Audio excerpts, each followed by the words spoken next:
And guys, welcome back to the Modern Man Podcast. This is episode 10, second one for the year. It is a Monday. It is a beautiful day. We are sitting at a beautiful venue, Altitude Beach, and we are sitting with the owner of this beautiful venue. Ricardo, I've written you a bit of an intro, yeah, to let the people know who you are. Today we have the owner of this beautiful venue, as well as the Ivy Champagne Garden, the Ostrich in Cape Town, H20 Party, Spring Fiesta, Electric Circus, and the Director of Soul Candi. A pioneer in house music, the OG, Ricardo Da Costa. Welcome to the Modern Man. Jeez, you got that all right. You know, there are people that historically have confused me for DJ Costa from Bump. Like the Bump because, CDs? I can legit tell you that more than 20 times I've been in different interviews and different circumstances. I mean, I don't take it personally, but the ironic thing is that we own the Bump trademark. so there's not like there isn't like such a far-fetched sort of association to it, but like a lot of people either they're just lazy to not do their research or whatever it is. They like legitimately think that I'm the guy. So they're like, I bought Bump 38 and it was great, and like I've been a big supporter, and I'm like, how do you respond to those?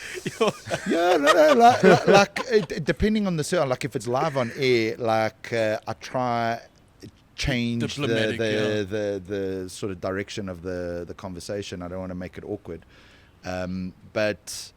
Yeah, well done. You did your research, and thank you. We've started off well. That's a good thing so far, bro. Ricardo, normally in these things we like to deep dive into the person, and obviously you got such an incredible resume. Sure, but we've come up with a couple of different questions that we thought would be well suited to you, that you could give us insight that not many people can. The first one is, so you're a father to two twin boys. Well, twin boys, two twin would be four. Yeah. So you're a father to twin boys. What is it like raising boys in this generation? Like, obviously, what are the differences between from when you were raised compared to the things that are now?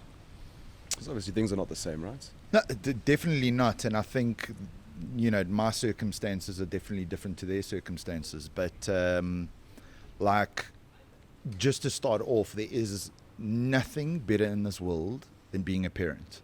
Like, I don't mean to get all like mushy at the start of the No, go on. But like, for me, like we struggled, myself and my wife, Maxine, we struggled to get pregnant.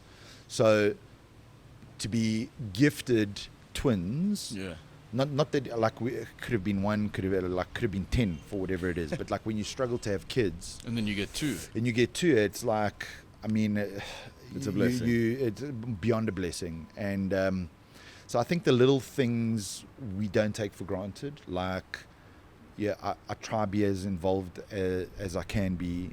Like my thing within the parental role is like I bath them every night. And that's my time with them, because my wife is super mom and she looks after them and takes them to school. I sometimes take them to school, but like everything in between she does. So I need my bonding time as well. But what it does to like an entrepreneur, like just to zoom in on like me, like it's been my biggest driver and motivator. Not that I had a problem with being motivated before. Like I literally am obsessed with doing everything at the highest level, and whether it's directly or indirectly, it's them. It's all them, because it's all for them. So I thoroughly enjoy being a parent. I appreciate all the little things, and it's hard. It's hard as can I swear? Yeah. It's hard as fuck. It's hard as fuck. But the joy that you get from being a parent, the rewards of seeing them develop their little personalities, and you know, you try and make them a better version of what you are, you know, to try not make the same mistakes. Correct. To make mistakes so that they can grow, not to put them in a little bubble and because I think a lot of people they shelter them a little overcompensate. bit. They overcompensate from having a hard life. If they get bullied, okay, well maybe give them the tools to like help them deal with it, instead of like puffing a chest out and like, ooh, you know what I mean? And you go through that. It's human nature to be protective of your own. But ultimately you want them to develop, you want them to learn and grow, and they got to, hurt themselves to understand, okay, cool, maybe I shouldn't have done that and whatever. And the same with the emotional stuff, which is a real thing, the bullying stuff. And because shit's different now in schools. But and the also, bullying doesn't stop at school these days. I think society protects kids now more than they did back then. I mean, for sure. We would get 6 jacks for getting out of line. You don't really get that these days. So a lot is different. But do you think that is protecting them or just kind of sheltering them a little bit? I'll be honest. I do believe that there is a level of like toughness that you get from being initiated, and all these things that you hear about that you don't really hear that much about anymore. But you got tough skin. Yeah, like I do believe it just toughens you up, and I always try to keep that in the back of my mind. And it's like, they'll come and complain to me and like, oh, they were nasty to me. I'm like, well, toughen up. Like, just next time tell them, listen, I don't like what you're doing, or whatever it is. So just without being too protective, because if you cocoon them too much, I think it's a fine line. It is a fine line. And look, there isn't a science to it, but you take your experiences and you try like slowly edge them in the right direction and let them figure it out themselves. I mean, if you had to compare the childhood that you experienced and the childhood that your 2 boys have now today, are there any large contrasts? Are there any big difference between the two? I mean, obviously I can imagine, like you said, in today's day and age, we focus a lot more on protecting the kids, and I think that's a wonderful thing. Now, this is me voicing my opinion. Yeah. Sometimes I do think that we do shelter them a little bit too much. Becoming soft, bro. So I won't say, look, becoming soft, yes, but I understand the intention as long as it's being done in a healthy way. Now we've gotten to a point where, listen, we're not the same age. Yeah. But me growing up, if I've done something wrong, I got a smack. Yeah. And if somebody bullied me, I fought back. Yeah. We've evolved as a society. I've observed, and it's very PC is the wrong word. Politically correct is the wrong word. But we've become so aware of our actions and the consequences, and that's wonderful. But sometimes I wonder if maybe it's gone a little bit too overboard, where now we're not allowing people to grow by themselves. Do you understand what I'm? Yeah. You understand what I'm saying? Yeah. You're not giving them a chance to also just figure it out themselves, because I think to an extent it's necessary. So in terms of your kids and your life when you were a kid, do you notice those differences? So, like, I definitely think that, like, the way we're raising our kids, it's a bit more progressive in our thinking.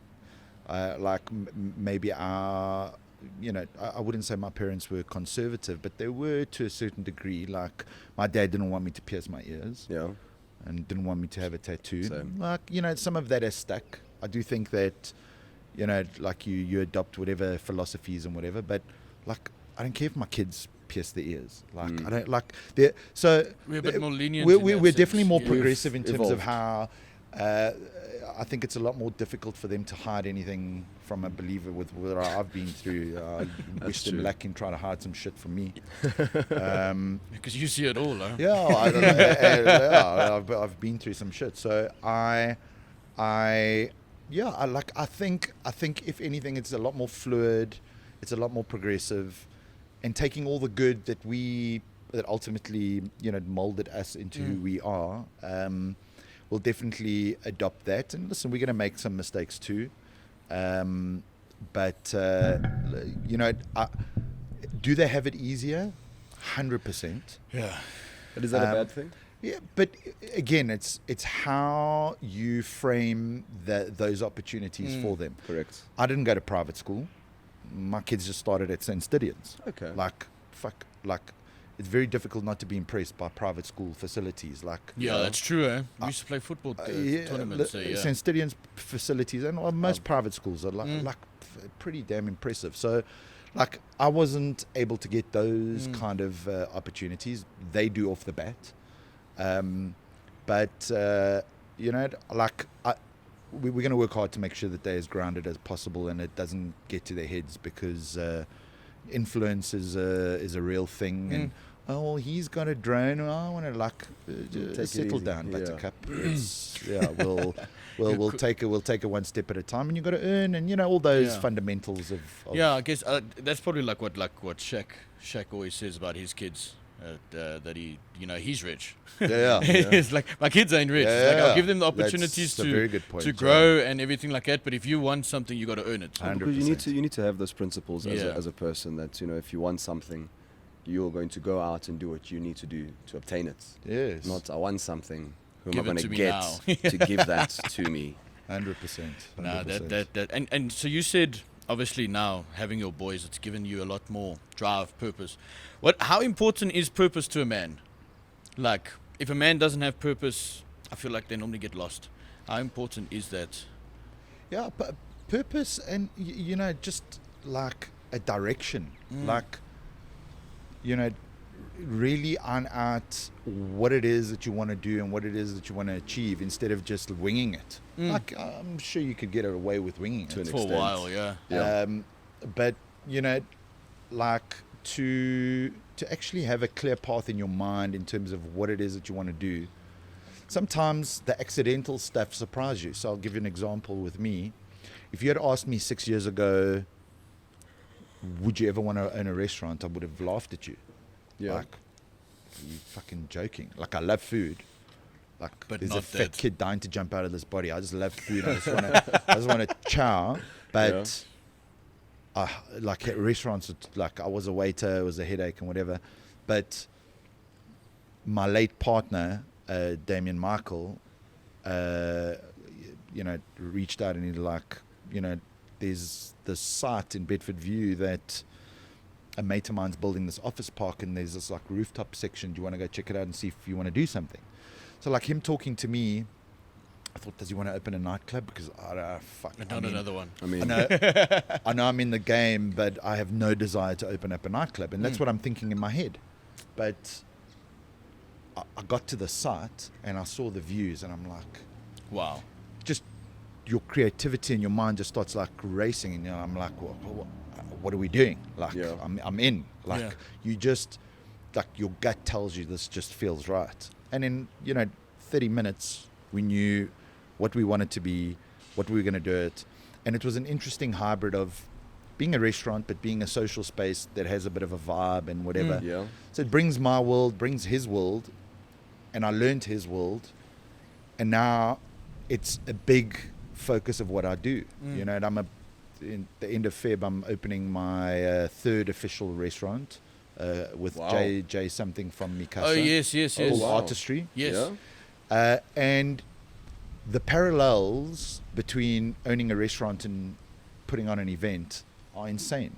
It's like it's just like you're putting on an event every day. It's just when you get granular in terms of like the service and running the kitchen, and don't freeze beef and fix the taste, like all those little things that you do, like you don't really actually think about when you go to bed at night.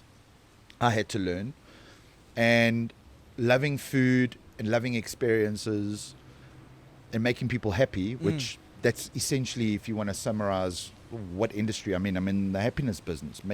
Like whether that's actually beautiful. Whether you make people dance, whether you make people smile because of food, some sushi they had, like, so if I can build an ecosystem around that, I think the possibilities. So you never really know where things take you, but like if you have a base and you're like, this is what I want to do, and open yourself up to opportunities. And that's exactly what it was. I mean, my kids were born the year that I opened the Ivy. And it's just, life has got a way of sorting things out, and that changed our life. And then I opened Altitude and continued to do events. And so the cross-pollination to everything, it's like it just works, because you grow from doing events, and venues. Okay, and there's already parallels to that. And that's a lot of work already. Like, No, it's that's it like, I is. think a lot of people hear this and then they're just like, oh, you know, that's cool, but people don't understand that. Obviously, No. you also run a restaurant. Yeah, I know it's So wild. Oh, you people, do? Oh, yeah, okay, yeah, cool. yeah, Yeah. yeah. What restaurant? I don't think I'm allowed to say. Okay. We'll tell you. We'll We'll tell okay, you about yeah, it. yeah. But I think people don't understand how much work goes into events, running businesses, having staff. 'Cause As you say, like running restaurants is having an event every the single day. admin And behind closed you have doors. one of the biggest super clubs in the country, man. Like, this is wild. Like, congratulations to you. And people, and now that you're still thinking of doing more, opening more, that's very impressive. Listen, I think opening a beautiful venue, I think there's always going to be the next, right? There's Yeah, always yeah, the for next sure. guy that's got more money, that's got more ego, that's got more passion. It's going to open another, like, so, I mean, I take it for what it is. We've been able to develop and launch something that is pretty unique in terms of its format, its size, and what it offers. But, you know, I think what I'm more proud of is surviving COVID. Sure. Like we opened November 2019, so And COVID hit March 2020 we had to close. So, like the fact that That's crazy. we've been able to survive COVID and still develop an identity, like we've changed direction in terms of like the target market that we speak to, but we, you know, we've been able to steer that ship appropriately still- and yeah, seamlessly. And yeah, you know, there was some turbulence, but like that in itself is difficult. It's crazy. The Ivy was already established during COVID, so thankfully, you know, that was able to hustle and pivot and whatever. But to open a business and 5 months later, especially a business of this magnitude, Yeah, because this isn't small, bro. yeah, Like, no, so Yeah. there was serious stresses, but you know, having a good team, having this is by no means an individual sport. You know No, what I no, mean? for It's, sure, for sure. It's Dan was telling us the same thing, like, yeah, how he, with teams and obviously having you on board. yeah, makes a big difference, it's and you never stop learning. It's like I'm still like Are you growing? yeah, like Constantly. this like altitude. I mean, it's a beautiful day today, and I did mention I ordered it. And the thing about businesses like this is that it's seasonal. So you need to understand the cycles of how do you operate in winter can't be the same way you operate in summer. Yeah. And you only learn this until you actually pay some school fees. Yeah. And you know, it's hard. It's hard, but Worth you develop an IQ that, you know, as an entrepreneur will help you, you know, take you to that next chapter. So yeah, it's been cool. And what got you into the business? Like, what started you off? Like, where did you into start? into the like Into way in the everything. beginning, like music. From the beginning, from like, let's say Actually, school-wise on that onto, note, yeah. Soul Candi. I remember as a kid, I think that might have been what one of the core memories that I have of house music as a child on SABC3. I used to watch these live performances. Tell me about Soul Candi. I'll take How us did you get through onto that? man? So Soul Candi was around before I joined. The two founders were Harel Solco and Mbuso, DJ Mbuso. And they started as a record store. Yeah. And I was working in record stores at the time. And essentially we were competitors, but being such a small At that industry, time. we were like, everyone kind of sold records to one another and, you know, became socially connected. And Harel and I really started to vibe. Like, I think we acknowledged each other's strengths and threats to each other's businesses. And he said to me, he said, listen, like I want you to join the family. Yeah. And I'm like, I'm quite a loyal guy. So at the time, I mean, I was happy where I was. I'm like, I'm good, but thank you, but Yeah. I'm good. And over a 3-year period, like he would constantly just say, where you at? Like, can we chat? Can we chat? So his persistence, I think, definitely was something that, you know, got us to the table to at Yeah. least discuss something. Good and businessman. when I was about to say, he didn't let you I mean, rest, huh? we Yeah. could do a podcast on how good a businessman he is, but we eventually the time came, and he knew exactly what to say to me. Yeah. Like, it wasn't like he needed, like, I said, cool, let's have a chat. And, you know, he offered me equity in the business and whatever. And, like, my mind was just like, I didn't even know. How old were you at this point? It was 2005. Oh, wow, okay. 2005, 2006, that transitionary period, because it didn't happen just like that. It did a bit of discussions and That's whatever. 18 years ago, eh? Sure. Fuck. And yeah, I mean, he offered me equity. I'm like, in my mind, I was so wet behind the ears. I didn't even know if like that required me to buy them or was he giving them to me.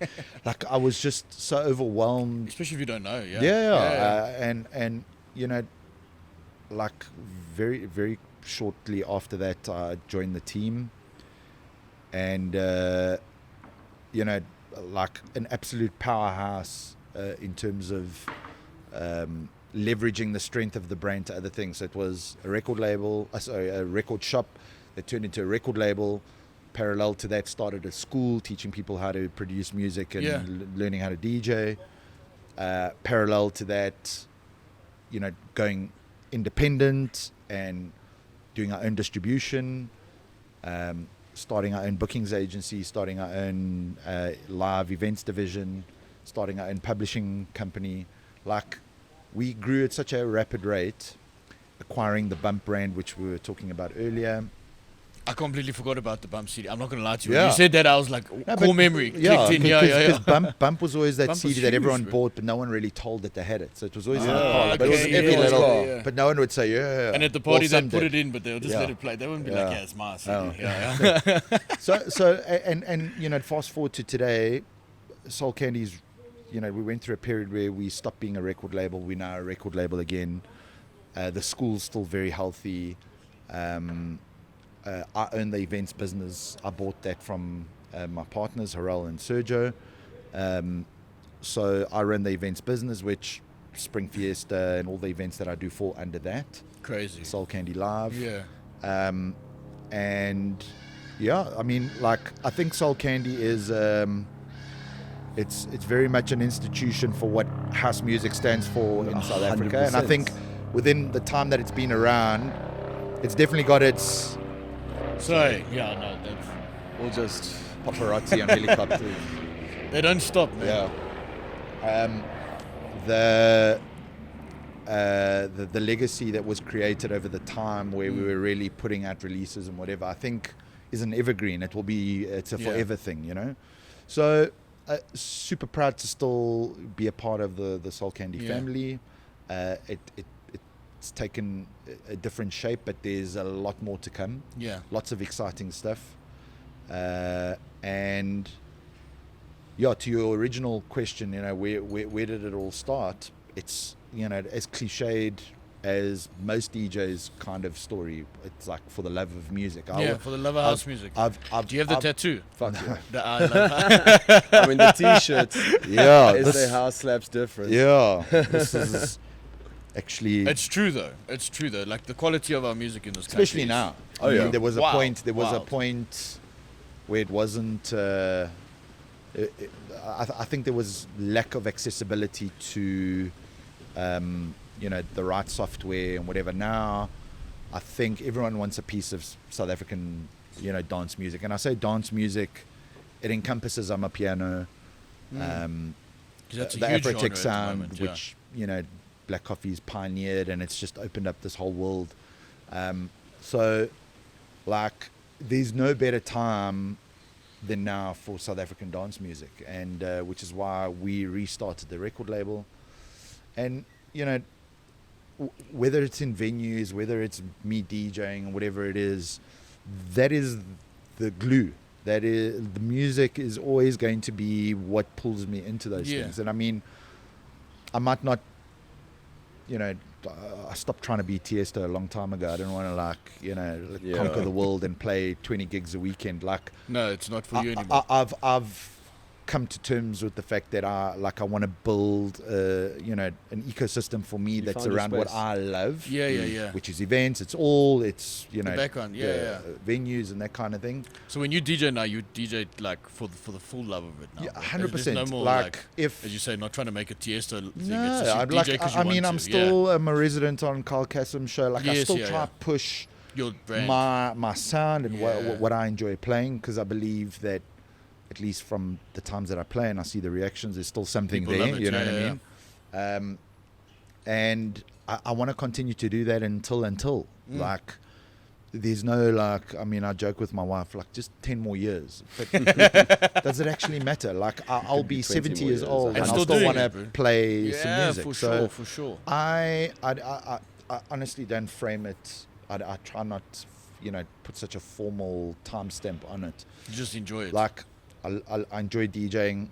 I get to play the gigs that I put on, which I listen to my demos and I book myself, and it's great. And I'm like, negotiate with myself what I'm going to pay myself. lovely. It's great. It's No, better. that's- It's the best That sounds relationship like a ever. dream. But I also At least get it's an intelligent conversation. yeah, totally logical. And I still get booked quite a bit by some promoters nationally and whatever. So, if I can do that, I can continue to put on cool experiences that are really what goes around in my mind in terms of how you're going to create those memories that people are going to be like, oh, geez, and that was happened amazing, and this and that's it. The music married with everything else. So those are the things that I try and be better at from an eventing standpoint, is to be like, what else am I going to do? How do you keep people, excited and keep on getting them to come back? Because if you continue to do the same thing and you don't evolve, I think there are options, and there's some really cool options out there.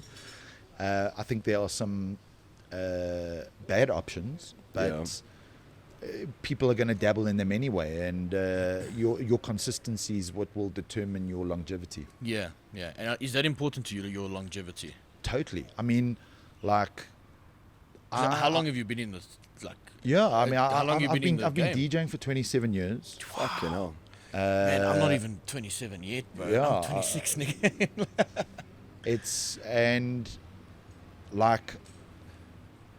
Finding music, though I don't have the time to do it at the level that I used to, I still enjoy that process and the excitement of knowing what reaction that song is going to It get from must be people. mesmerizing to see that unity of people that, Yeah, that Does it make you feel like a little kid again inside, bro? Well, Like, you can never get sick of it. yeah. It's especially when it all comes together. I Yeah. mean, you play some gigs and it's like the sound system shit, and it's like I'd prefer to just be at home, on the couch Yeah. or whatever it is. So, but when it all comes together, it's as enthused as it's always been for me. So yeah, it's just, like I always say, I've never dreaded Mondays in my life. Like, I've never had that feeling that I guess you it's would get another from week working a out. 9 to 5. Yeah, Exactly. yeah. That. And I don't mean that in a motivating kind of thing. Like, I legitimately have never, like, I'll work on a Sunday so that I've got a cool Monday, and like I can, just maneuver Days through don't really things. matter when you, like... Honestly, like, everything that I'm involved in, and like I own my own businesses now and everything, and it wasn't always the case, but when it wasn't the case, I still put myself in circumstances where I was doing what I enjoyed. Yeah. Because I would have that feeling of waking up on a Monday and not having that, It like, sucks. what, Like, fuck. So if you can hold on to that feeling of, like, you wake up every day, and whether you're doing emails on your phone, like, some people don't choose to put emails on their phones. Yeah, 'cause they I don't do. want to, I want to be on top of my shit, Yeah. and I love it. Mm. And if I don't ever want to let go of that feeling, the minute that looms around and it's like I'm not enjoying what I'm doing, I'll work hard to change the circumstances that I'm Then in. you'll look for something to differentiate it. Totally. Yeah. So, like, for me, and I know that, like, it's easier said than done, but like, I started at a point where I didn't have my businesses. I was afforded equity in an incredible business that opened up a million different doors for me. Yeah. So, But you're also ready to take that opportunity. Yeah, at the time. totally, and being open to it and to learn. Yeah, I mean, there's so much about how I approach business that was not like that originally. Back then. With events, for example, I'm a creative guy, so I think about like, you know, how much LED, how much swinging things and pyro, like. But the people that I've partnered with and have taught me is that, you know, the beauty is in the balance sheet when you are balancing creativity and a budget, and you find that middle ground. And I mean, I've lost a lot of money in events purely because I didn't have that balance. 100%. And sometimes it's worth it for your brand, especially. But doing events, any idea or concept starts with the creative process, and you're like, you don't want to compromise on the creativity because of this, because of that. And I learned so much, and the balance with which I approach events now still allow me to be creative, but I always pull myself back to, do I actually want to fork out 800K at the end of the event because I didn't listen to the signals that said, listen, that's not going to make sense. So there's these things that evolve that still allow you to have a romantic relationship with the industry, because it's a very stressful game. To wake up every day looking at ticket sales is not a good time. No. I can imagine. When it's flowing, you want to high five each other and it's great, and you can. But when it's not going well, then it's either really good or it's really shit, in my opinion. And it's the same with a restaurant. It's the same. It's like any business, really. If it's great, it's great. Sure. But you got to use that as data Learn to say, it. well, like, okay, cool. Well, what am I going to make sure that January is not as quiet as last January? Cool, you're going to do specials because people don't have like. You gotta put yourself in those difficult situations, and you know, be grateful for the fact that you're learning those lessons. Sometimes 100%. It costs, but super necessary. But I think a lot of people. It's actually one of the questions I wanted to ask. A lot of this is great water, by the way. It's just so just goes down. It's Shout out to I feel like a Logan Paul of Prime now, bro. Like, drink Oasis water. Yeah.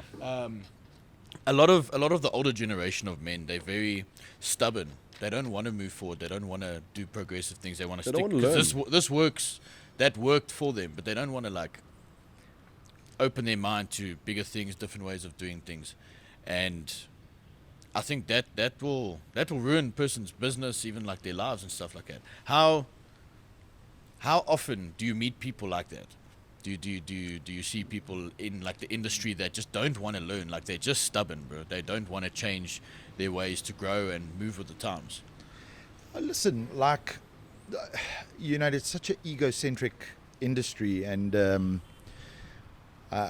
listen, ego sometimes works and sometimes it doesn't. I think you definitely need it, but you know how flexible you are with it to use it as a tool and or you know, as a weapon against you. Like, I certainly don't have the answers, but there are some pretty resounding things that pop out of people that could do so much better, but because of how they approach their world, that, you know, people don't support them and don't want to make them succeed. So you're as strong as your weakest link. You, like, in this game, you need teams that will back you. And there's a maverick and there's a visionary that's driving the things, but they can't do it alone. The collaboration, whether it's on a partner level or collaboration with your staff, you'll be surprised at things that you learn from the most insignificant roles in your business. You know, 100%. making yourself accessible to your staff is also super important. Like, you can't seem like the guy that like pops in whenever you can't talk to them. You got to make sure you got to make an appointment and whatever it is, but be accessible and be willing to hear things, because you don't see everything. You can't hold 100%. All the steering wheels. And like, I, you know, have opened myself up to that, and I'm still improving on that. I mean, when you have 5 businesses, you can't be everywhere all the time, but no, for sure. If you adopt a structure where, you know, once a week you're there and you use that time to do that and whatever, and a lot of people don't do that. And you know, it's like they rule with the iron fist and whatever. Like each to their own. Sometimes you do need that. Yeah, it's like But- tyranny kind of. But back to my point about longevity, is that the recipe for longevity? I would bet no. Yeah. No, I agree with you. It's not. Yeah. It's No, not. that's, and man, you do so many cool events. I mean, you just you open up a new place in Cape Town now, right? Called Yeah. the Ostrich. The Ostrich, yeah, I with- saw with the Dave videos that you were Forbes. posting, and wow, like that must Stunning. have been cool. Were you there yourself? Yeah. So yeah. And how that was New Year's or was it a so New Year's myself and Dave Forbes Yeah.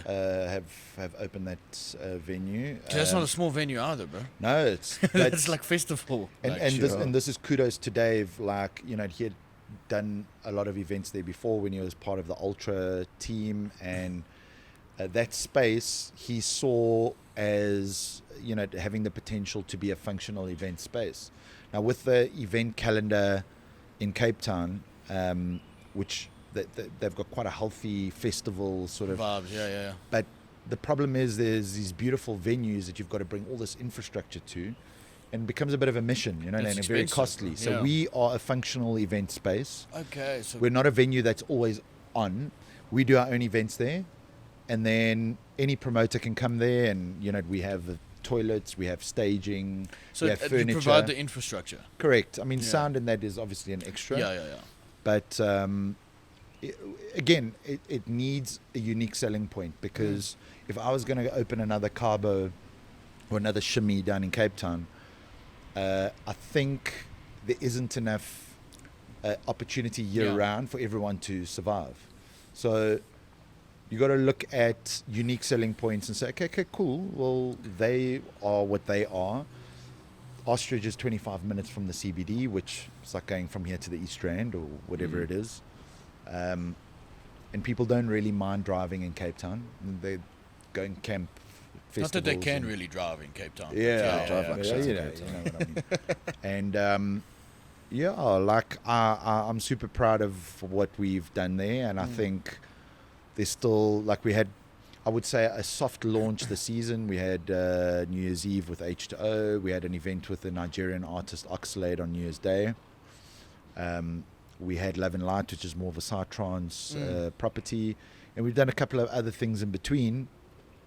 And I think this year we're going to escalate quite a bit in terms of Yeah. what we do. So again, it's just a unique selling point in Cape Town, and I think once people are there and they've experienced it, it's like it speaks for itself. You know what I mean? That's wild, man. For us, like, the way I see it, obviously being young, it's like we see someone like you like the visionary of the thing, you know, like you do things first. You know, you Yeah. get people that like to do things that would like you do it first, like your altitude, your ostrich. I mean, people don't have that, like those ideas, and people aren't willing to take those risks. How important is risk taking to you? Like, because obviously it's not small things that you are doing. These are all really big projects. Yeah, what drove you, like, did you ever get to a point where you thought, if I follow through with this, it might go to shit? It might be the end, bro. So completely. I tell you, like, almost all the ventures that I've gotten into, you know, it's been a collaborative thing. Like, you know, though I may drive certain initiatives and certain things that are consumer facing or public facing, yes, I'm responsible for, but like the partners that it's a pool of ideas that ultimately gets shaped into whatever it is that we give birth to, you know what I mean? Whether it's this, whether it's the ostrich or an event or whatever it is. And there's a high level of risk that, you know, you use all the knowledge and experience to mitigate that risk. You know, for me, like I don't do any venture without a level of sponsorship or brand involvement. In this country, you can't really make a business model out of the entertainment space, in whichever way, by just selling cappuccinos and food and like. Correct. You're like, alcohol is where it's at. Entertainment is what I know. Yeah. Yes, food is a component to it, but yeah. So, you know, the first thing is, are we ticking the boxes? Because there's an abundant amount of ideas that are always flowing. It's Yeah. like, And then there's a lot of things I say no to too. Mm. There's a capacity issue, there's a bandwidth issue, there's just like, but if there's a unique selling point, if we're able to get sponsorship, if the location is right, if we have the right partners, like you fall in love with the process. Yeah. And if you don't have that, it just becomes That passion work. for it, yeah. It's like, why don't we do more events and like you can create 20 properties. It's not going to become fun. Yeah. And the detail will be noticed, or the lack of detail will be noticed by the people, and then it's just going to hurt you in the long run. And then the confidence is not there, and people don't want to support. And what the you're quality doing. will also reflect that. It's kind of like when people cook food and you can feel whether they enjoyed cooking that meal or not. You can taste No, it. exactly. I tell you, I hated cooking that gammon, but it was delicious. It was good. It was good. It only took you 7 hours, but it's fine. Ricardo, I wanted to ask you, you're involved with a lot of things. How do you balance your life, dude? Honestly, like, how do you maintain? Family, business. Because I think that's also important for someone who's Who's looking to go your route. Yeah, because you're an inspiration to a lot of people. For example, Manny, myself. Not to say we're going to go open up a nightclub, Yeah. but to if we reach can, heights that you've reached. How do you find that balance? Like And you've got 2 boys. Yeah. I think it's like an ever evolving process. It's I'm still figuring out how to be better at it. I'm definitely getting better. I also seek a lot of help from coaches and people that can give me a perspective that is maybe not so close to the detail. There are a few non-negotiables for me. Yeah. Like I love to play golf. Yeah? I play golf once a week, and yes, I've got work to do, but I need, You need that. my time You need to unwind. to be able to be better. Yeah. And it's like if you don't have that balance, like I bath my kids every night. That's my thing. Like that's my non-negotiable. Yeah. So I try. I mean, there's always an exception where something urgent's come up, but you've got to put some level of structure in your life. Routine. Like at the level that I'm at with my businesses and my family and whatever, like I don't really go out partying because everything is work. Any free time that I have, I like to spend with the family. I Naturally. still make an effort, just like with anything, to have those social occasions, whether it's at my house or whatever it is. But there's a few non-negotiables that you have to apply in your life for your own sanity. There must be And some discipline as well. exercise and golf and things that fill your own love tank. Like I've got a passion for collecting tequila. The amount of money I spend. Stomach turn as soon as you said tequila. Yeah, but I mean, I bet you if he gets exposed to really good tequila, He'll love it, yeah. like he'll be like, okay, it's not so bad. So it's these things that you put in place that fill your own love tank, that will allow you to be better and do more for others. Yeah. Correct. If I'm not able to play golf, like I'm grumpy. If I can't play golf once a week, I'm I grumpy. get you. Not the golf, but I get what you mean. And I use it as like a reward to myself to say, I've actually worked really hard this week, and Good I can week, yeah. honestly say that. Like You're not lying sometimes to I work yourself, to at midnight. I'm up at 6. I'm doing all what I have to do, and I'm working on the weekends. Like on a Friday afternoon, I'm gonna go play some golf, and I don't touch my phone unless it's an emergency. So I'm still trying to figure out cheat codes to get to that optimum level, but balance is super important. Really, really is, to keep the momentum going. Otherwise, you burn out. Yeah, totally. And like, as by far the busiest year, and thank God the most successful year that I've had in 2022. And I had moments where I was like, damn, I need a holiday. But like, I'm cool. Yeah. Like I'm cool You're good now. to Like go, I had my yeah. moment. Like I slept late one day. I played golf when I'm fine. Yeah. So I definitely that balance is necessary. Very important. Yeah. And you hang around so many, how to say, influential people, especially in the music market. again, visionaries in their own genres. Your major league DJs, your black coffees. How cool is that? You know, like we don't. Have you for, ever like been it's really starstruck like before? like fangirling. Yeah. I mean, locally, I've definitely been starstruck before, but I don't really get that much locally. But definitely, I mean, internationally, you meet an idol, an inspiration, and you get that stage fright just like anyone, you know. You gave it- Get to share?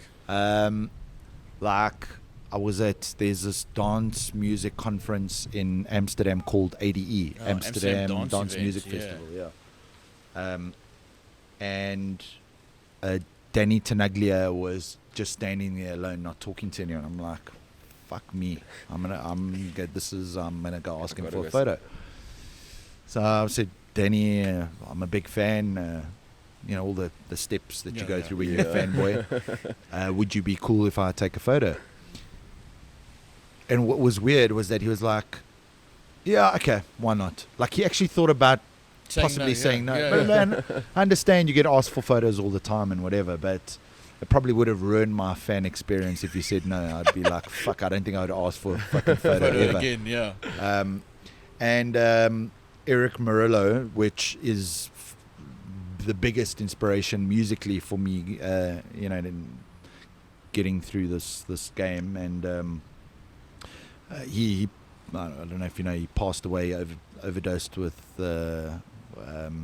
ketamine.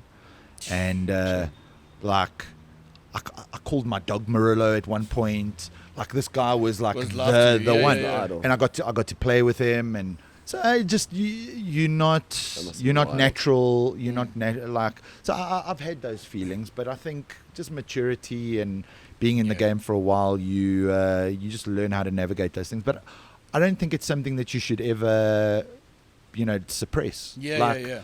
I think it's pretty cool to go up to someone and show some love. Yeah. How you do it, and if you do it in a respectful way, I think is different. But I don't want to get rid of that feeling. You know, I still want to get excited about seeing someone that for sure. influences you, or inspires you, and whatever. But locally, like I work with a lot of these guys, so I don't. You don't see them in the light that we see them. Yeah, like it's. At the end of the day, they are humans. Yeah. I mean, Major League with the years that the past couple of years that they've had. I mean, they did an internship at Soul Candi.